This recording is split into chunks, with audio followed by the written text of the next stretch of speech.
샬롬. 오늘도 하나님의 은혜와 평강이 여러분 가운데 함께하기를 축복합니다. 오늘도 묵상의 말씀을 통해서 나에게 주시는 하나님의 음성을 듣는 은혜로운 시간이 되기를 축복합니다. 이 시간 하나님께서 우리에게 허락해 주신 말씀은 요한복음 3장 10절에서 21절 말씀입니다. 예수께서 대답하셨다. 너는 이스라엘의 선생이면서 이런 것도 알지 못하느냐? 내가 진정으로 너에게 말한다. 우리는 우리가 아는 것을 말하고 우리가 본 것을 증언하는데 너희는 우리의 증언을 받아들이지 않는다. 내가 땅의 일을 말하여도 너희가 믿지 않거든 하물며 하늘의 일을 말하면 어떻게 믿겠느냐? 하늘에서 내려온 이 곧 인자 밖에는 하늘로 올라간 이가 없다. 모세가 광야에서 뱀을 든 것 같이 인자도 들려야 한다. 그것은 그를 믿는 사람마다 영생을 얻게 하려는 것이다. 하나님께서 세상을 이처럼 사랑하셔서 외아들을 주셨으니 이는 그를 믿는 사람마다 멸망하지 않고 영생을 얻게 하려는 것이다. 하나님께서 아들을 세상에 보내신 것은 세상을 심판하시려는 것이 아니라 아들을 통하여 세상을 구원하시려는 것이다. 아들을 믿는 사람은 심판을 받지 않는다. 그러나 믿지 않는 사람은 이미 심판을 받았다. 그것은 하나님의 독생자의 이름을 믿지 않았기 때문이다. 심판을 받았다고 하는 것은 빛이 세상에 들어왔지만 사람들이 자기들의 행위가 악함으로 빛보다 어두움을 더 좋아하였다는 것을 뜻한다.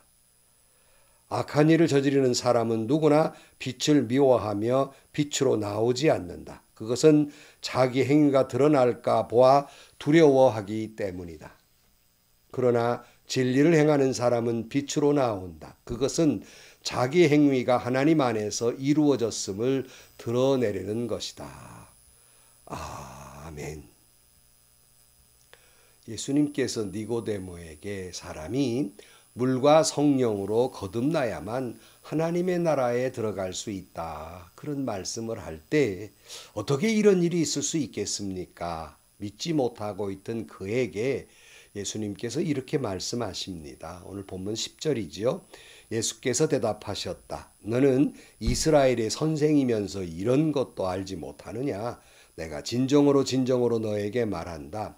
우리는 우리가 아는 것을 말하고 우리가 본 것을 증언하는데 너희는 우리의 증언을 받아들이지 않는다. 예수님이 답답하니까 진실로 내가 알고 본 것을 말하는데 왜 믿지 못하느냐 말씀해요. 이 말을 반대로 말하면 세상에는요, 알지 못하고도 아는 채 하는 사람이 있고 보지 못하고도 본 채 하는 사람들이 있어요. 이것을 우리는 거짓 예언자, 거짓 선지자, 거짓 목사들입니다. 알지도 못하고 아는 채 하는 거예요. 그게 하나님의 뜻이라고 강변합니다. 저도 오랜 신학교 공부를 했고 또 오랜 목회 생활을 하면서 말씀을 연구했지만 수십 년을 성경을 연구해도 설교를 할 때마다 두렵습니다. 왜냐하면 내가 이 성경을 해석하는 것이 맞을까? 2번, 3번, 10번 확인해보고 또 내가 전하는 말씀이 정말 이것이 주님의 뜻일까? 성경이 말하고자 하는 말씀일까? 늘 두려워하는 마음이 있어요. 근데 어떤 목사님은 나야말로 성경을 이 세상에 제일 잘 해석하는 사람처럼 그렇게 교만해져서 혹시라도 자기 말과 상충되는 말이 있으면 다 틀렸고 다 이단 취급을 하는 분들도 있습니다. 참 교만이지요. 잘못입니다. 하나님의 말씀을 우리가 전한다는 건 참 두려운 일입니다.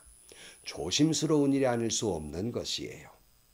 흔히들 이단이라고 하는 사람들이 멋대로 해석하고 또 뭔 환상을 보았고 그것이 마치 진리인 양 이야기하면 저도 늘 말합니다. 제일 두려운 건 응답받았다는 얘기인데 알고 보면 응답받은 것이 아니라 제 고집일 때가 많더라. 이렇게 말합니다마는 근데 사람들이 이 말에 현혹되기가 쉬워요. 그래서 사실 보지 못한 사람일수록 보았다고 강변하고요. 막상 본 사람은 어떤 환상이나 이런 걸 본 사람은요, 두려운 일이기 때문에 입을 다무는 경우가 많습니다. 선의사 사람 잡는다고 비슷한 거 보아가지고 마치 다 본 것처럼 거짓 증언하는 사람들이 있습니다. 사실 진실로 그 마음을 바로 안 사람은, 그 말씀을 바로 안 사람은 그 가르침대로, 그가 말한 대로 그의 삶에서 그의 진실이 드러납니다. 다시 말하면 그가 전한 말씀이 진실이라면 그의 삶 속에서 해석되어 나오는 거예요. 제가 늘 말합니다. 믿는 사람들은 걸어다니는 성경책이다, 이렇게 말씀을 해요. 우리의 삶 속에서 성경이 해석되고 우리의 삶의 모습 속에서 사람들이 성경을 알아가야 하는 것이다. 내가 믿는 하나님이 진실이라는 것을 내 삶 속에서 보여줘야 하는 것이다는 말을 늘 합니다. 예수님께서 알고 본 것을 말하는데도 너희들이 받아들이지 않는다라고 말씀해요. 12절입니다. 내가 땅의 일을 말하여도 너희가 믿지 않거든 하물며 하늘의 일을 말하면 어떻게 믿겠느냐. 이 말은 사람들이 믿지 아니하려고 생각해요. 아무리 진실을 말해도 믿지 아니하려는 것입니다. 근데 예수님이 자기들이 보이는 땅의 말을 해도 잘 안 믿는데 보이지 않는 하늘의 말을 너희들이 어떻게 믿겠느냐. 아예 믿지 않기로 작정한 사람들이에요. 어느 코미디언이 말씀하시는 걸 들었습니다. 그 코미디언이 가장 웃기기 어려운 사람이 누군지 압니까? 가장 웃기기 어려운 사람은 너 코미디언이라며 한번 웃겨봐. 그러고 안 웃으려고 작정하는 사람들은 정말 웃기기가 힘든다는 겁니다. 무슨 설명을 해도 믿지 않기로 작정한 사람에게 아무리 설명을 해도 안 믿는 거예요. 오만과 편견 속에서 말씀을 듣는 사람들은 말씀이 들리지 않습니다. 더욱더 가관인 것은 자신이 오만과 편견 속에 빠져 있다는 것을 모른다는 거예요. 그러면서 뭐라고 강변하는가 하면 자기야말로 오만과 편견에 사로잡히지 않고 아주 객관적이고 아주 이성적이고 아주 공정하게 내가 생각하고 있다, 이렇게 착각하고 오만과 편견 속에 또 깊이 빠져 있는 사람들을 봅니다. 그러니까 예수님이 땅의 일을 말했는데도 못 믿는 사람이 하늘의 말을 너희들이 믿겠느냐 말씀하고 계시는 거예요. 13절입니다. 하늘에서 내려온 이 곧 인자 밖에는 하늘로 올라간 이가 없다. 여기 하늘에서 내려온 이, 그렇다고 해서 어느 공간적 스카이를 말하는 게 아닙니다. 이 하늘에서 내려왔다는 것은 하나님의 뜻에 따라 내려온 인자라는 말이에요. 그래서 하나님의 뜻에 따라 하나님의 뜻을 이루기 위해서 내려온 인자 예수는 하나님의 뜻을 다 완수한 다음엔 다시 하늘로 올라가야 할 존재다라고 말씀하고 있는 겁니다. 14절입니다. 모세가 광야에서 뱀을 든 것 같이 인자도 들려야 한다. 그것은 그를 믿는 사람마다 영생을 얻게 하려는 것이다. 이 모세가 뱀을 든 것 같이라고 하는 말, 민수기 21장에 나오는 사건을 이야기하는데요. 호르산을 떠난 이스라엘 백성들이 좀 멀리 돌아가니까 너무 피곤해 지쳐서 원망하고 불평에 빠졌을 때 하나님이 불뱀을 보냅니다. 불뱀에 있는 사람들이 다 죽어가는 거예요. 이때 모세가 하나님께 기도했고 하나님이 놋뱀을 만들어서 들어올리게 하시고 그걸 보는 사람마다 죽지 않고 살아나게 됩니다. 이 놋뱀이 사람을 살리듯이 바로 예수님도 사람을 살리기 위해 들려야 한다는 거예요. 이때 들려야 한다는 말은 예수 그리스도가 십자가에 들려 죽음으로써 이를 믿는 사람들이 생명을 얻게 된다, 영생을 얻게 된다 한 말씀을 하고 있는 겁니다. 예수님만 그런 것이 아니라 우리도 어떤 면에서 보면 하나님의 뜻에 따라서 보내어진 존재들이에요. 우연히 태어난 게 아닙니다. 하나님이 우리를 이 땅에 보내실 때는 여러분 당신만이 할 수 있는, 유일하게 할 수 있는 사명이 있어요. 그 사명 있게 우리를 이 땅에 보내셨고 우리는 그것을 감당해야 되고 그리고 하늘로 들려져야 할 존재들이라는 말씀입니다. 물론 우리는 하나님 주신 사명을 온전하게 다 이룰 수는 없습니다. 그러나 우리가 그 사명을 다하려고 노력하고 힘쓰고 애쓸 때 부족하지만 그럼에도 불구하고 주님의 은혜와 자비로 우리를 하늘로 올리우실 때까지 그 사명을 감당해야 하는 것입니다. 그런 사람이 영생을 얻게 된다. 여러 번 말씀드렸습니다만 이 영생이라는 말은 시간적인 말을 말하고 있는 게 아니에요. 하루 이틀 영원히라는 말이 아니라 영생을 얻게 된다는 말은 바로 하나님 안에 사는 사람이 된다. 하나님의 그 영원한 영생의 생명 가운데 함께 살게 된다. 예수님 안에 하나님 안에 영생이 있고 영생이란 시간을 초월한 것을 말합니다. 그리고 그 영생을 내가 누리고 사는 거예요. 내가 품고 사는 거예요. 비록 이 땅에 유한한 존재로 살지만 이미 우리는 하늘을 사는 사람이라는 말씀입니다. 그 다음에 보면 어찌 보면 성경에서 제일 유명한 구절이고 성경 암송을 할 때 제일 첫 번째로 암송하는 게 뭡니까? 요한복음 3장 16절이잖아요. 하나님께서 세상을 이처럼 사랑하셔서 외아들을 주셨으니 이는 그를 믿는 사람마다 멸망하지 않고 영생을 얻게 하려는 것이다. 하나님이 세상을 이처럼 사랑하사 그랬어요. 이처럼이란 무슨 뜻이 있습니까? 하나님이 당신의 외아들을 이 땅에 보내셔서 십자가의 죽음으로 우리를 살리시려는 그만큼 우리를 사랑하신다는 거예요. 가장 사랑하는 외아들 한 분밖에 없는 외아들을 이 땅에 우리를 위해 보낼 만큼 우리를 사랑하신다 하는 말씀입니다. 제가 존경하는 목사님은 기도할 때마다 늘 관용구처럼 사용하는 말이 있어요. 하나님이 이처럼의 사랑으로 우리를 사랑하신 하나님, 이렇게 고백을 해요. 정말 그 말씀을 들을 때마다 얼마나 은혜가 되는 줄 모릅니다. 하나님이 저와 여러분을 이처럼의 사랑으로 사랑하십니다. 이 사랑을 믿고 받아들이시기를 주의 이름으로 축복합니다. 그런데 거룩한 사람만 사랑하신 것이 아니라 여기 세상을이라고 말씀하고 있어요. 이때 세상은 믿는 사람만을 말하고 있지 않아요.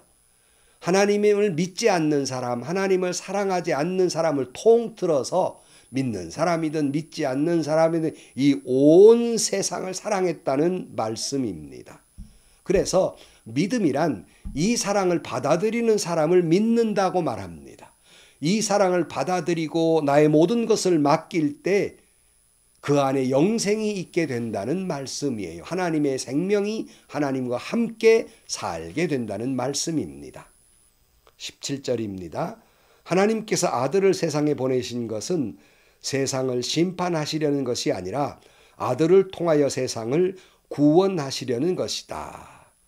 늘 말씀드립니다. 하나님의 뜻은 이 세상을 심판하려는 것이 아니라 구원하시려는 데 뜻이 있습니다. 그러나 무시무시한 심판의 말씀을 하시는 까닭은 우리를 재앙으로 몰기 위한 것이 아니라 우리에게 오히려 구원을 주시기 위해서 살리시기 위해서 말씀하고 있다는 말이에요.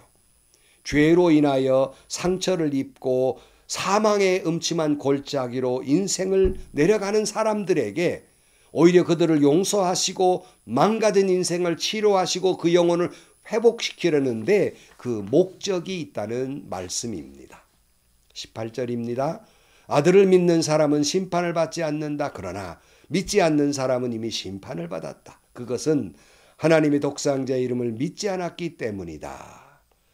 아들을 믿는 사람은 이미 심판을 받지 않는다라고 말씀하는데 아들을 믿지 아니한 사람은 이미 심판을 받았다 그랬어요. 그러니까 아까 조금 전에 말씀드린 대로 아들을 믿는 사람은 이미 영생 안에 사는 사람이고 아들을 믿지 않는 사람은 이미 심판을 받아 지옥 같은 삶을 산다는 거예요. 하나님을 모르고 진정한 예수님의 사랑을 모르는 사람이기에 그는 무엇이 참 사랑인지, 왜 감사하고 어떤 은혜 가운데 살아가야 하는 것인지, 진정한 삶의 가치가 뭐고 진정한 평화가 무엇인지를 깨닫지 못하고 이미 그 삶이 지옥 같은 삶을 살게 된다는 것입니다. 그래서 그런 모습을 19절에 설명하고 있어요. 심판을 받았다고 하는 것은 빛이 세상에 들어왔지만 사람들이 자기의 행위가 악함으로 빛보다 어두움을 더 좋아했다는 것을 뜻한다. 악한 일을 저지르는 사람은 누구나 빛을 미워하며 빛으로 나오지 않는다. 그것은 자기 행위가 드러날까 보아 두려워하기 때문이다. 믿지 않는 사람은 그 행위가 악함으로 말미암아서 빛으로 나오기를 두려워합니다.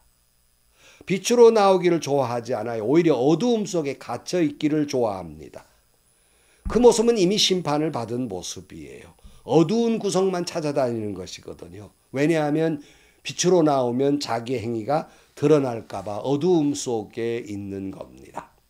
21절입니다. 그러나 진리를 행하는 사람은 빛으로 나온다. 그것은 자기의 행위가 하나님 안에서 이루어졌음을 드러내려는 것이다. 그러나 하나님의 뜻 안에 있는 사람은 빛으로 나옵니다. 왜냐하면 자신의 삶이 그 하나님의 뜻 안에 다 이루어진 삶이기 때문이에요. 물론 우리가 하나님 안에 산다고 하지만 어떤 때는 흔들릴 때도 있고 어떤 때는 실족할 때도 있습니다.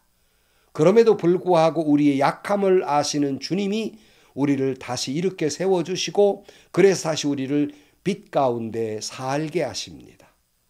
하나님은 우리가 완벽하기를 기대하지 않습니다. 왜냐하면 우리는 이미 죄인이었고 그리고 연약해서 실수할 수밖에 없습니다. 그러나 하나님이 우리를 불꽃 같은 눈으로 지켜보는 것은 심판이 목적이 아니라 죄를 지었다간 당장에 천벌을 내리겠다는 목적으로 우리를 보고 계신 것이 아니라 우리가 예수를 믿다가 약해서 실수하고 넘어지고 그리고 괴로워할 때 다시 믿음 안에 일어설 수 있도록 우리를 힘주시고 격려해 주시고 말씀으로 인도하시기 위해서 우리를 지켜보고 계시는 겁니다. 그래서 때로 우리가 믿음으로 산다고 하면서도 나 자신을 생각했을 때 참 부끄러운 존재이지만은 그럼에도 불구하고 용기를 내는 것은 나 자신을 믿고 믿음의 용기를 내는 것이 아니라 그럼에도 불구하고 이처럼 나를 사랑하시는 주님의 사랑이 있고 그래서 나를 일으켜 세워주시는 주님이 계시기에 그럼에도 불구하고 나를 빛 가운데로 나오게 하시는 예수님이 계시기에 우리는 연약한 믿음 속에서 용기를 내게 되는 것입니다. 그러므로 오늘 또 우리는 이처럼의 사랑으로 우리를 사랑하시는 하나님 사랑 안에서 오직 주님 안에 살면서 이미 영생을 살면서 빛 가운데 살아가는 저와 여러분들이 되시기를 주의 이름으로 간절히 축원합니다. 기도하시겠습니다. 하나님이 우리를 이처럼 사랑하셨기에 이처럼의 사랑으로 우리를 사랑하셨기에 그 사랑을 마음 깊이 받아들이고 내 안에 빛으로 오신 주님이 계심에 이미 밝은 빛 가운데 영생을 누리며 하늘을 사는 저희들이 되게 하여 주옵소서. 하나님의 그 사랑을 받아들이지 않는 사람은 이미 어두움이기에 이미 지옥 같은 삶을 살고 있음을 봅니다. 예수 안에 그 참사랑 속에서 영생을 누리며 사는 저희들 모두가 되게 하여 주옵소서. 예수님의 이름으로 기도하옵나이다. 아멘. 가끔 믿지 않는 사람들이 그런다고 그래요. 아유, 예수 믿는 사람들은 그래 술도 못하지 담배도 못하지 세상 즐거움도 없지 뭔 재미로 사는 줄 몰라. 자기들이 그 어두움 속에 저지르는 죄악이 행복인 줄 알아요. 빛 가운데 예수 안에 사는 그 행복이 무엇인지를 모르는 겁니다. 그래서 이미 그들은 심판받은 거예요. 우리는 예수 안에 살기에 그것이 뭔지를 압니다. 그래서 우리는 이미 영생을 살고 있는 겁니다. 이처럼의 사랑을 마음 깊이 받아들이고 빛으로 오신 주님 가운데에서 하늘을 사는 영생을 사는 저와 여러분들이 되시기를 주의 이름으로 간절히 축원합니다.